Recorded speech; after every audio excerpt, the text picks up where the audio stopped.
काय म्हणतंस? मस्त मजेत असे. एक उद्योजक, एक इन्फ्लुएन्सर, कंटेंट क्रिएटर म्हणून सोशल मीडियावरती तू जो काही कंटेंट पोस्ट करतेस, त्याच्यावरती तुला ट्रोल आणि निगेटिव्ह कमेंट्स तर येत असतात. तर त्याला कसं तू सामोरं जातेस किंवा कसं तू हँडल करतेस?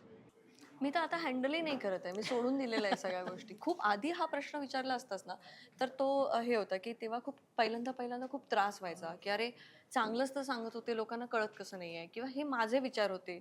लोकं स्वतःचे विचार माझ्यावरती का लादतायत? किंवा त्यांना जे ऐकायचंय तेच मी बोलेन असं होणार नाही. मला जे बोलायचंय ते मी बोलले. तर त्यामुळे तेव्हा त्रास व्हायचा. आत्ता मी प्रो झाले ना ह्याच्यामध्ये. आता खूप ट्रोलिंग झालंय, खूप गोष्टी झाल्या, बऱ्याच टप्पे पार झालेत. त्याच्यामुळे आता काही असं फार वाटत नाही, की ट्रोलिंग झालं तरी वाटतं, की ट्रोल करा, करा. चर्चेत राहतोय, करा.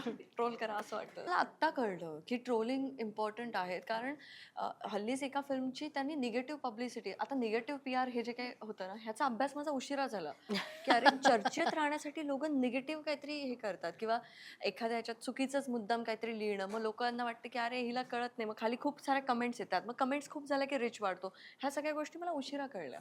त्याच्यामुळे जे काही होतं ते चांगल्यासाठी होतं. आपण जोपर्यंत स्वतःशी प्रामाणिक आहोत आणि आपण काहीतरी कुठच्यातरी चुकीच्या इंटेन्शनने करत नाही आहोत, तोपर्यंत ते सगळ्या गोष्टी योग्य आहेत हे मी स्वतःला समजावलंय. त्याच्यामुळे मी मला जे योग्य वाटतं तेच बोलते. कोणीतरी सांगितलंय, तिथून माझा काहीतरी फायदा होईल म्हणून मी अजिबात बोलत नाही. ट्रोलिंग होते, होने दो.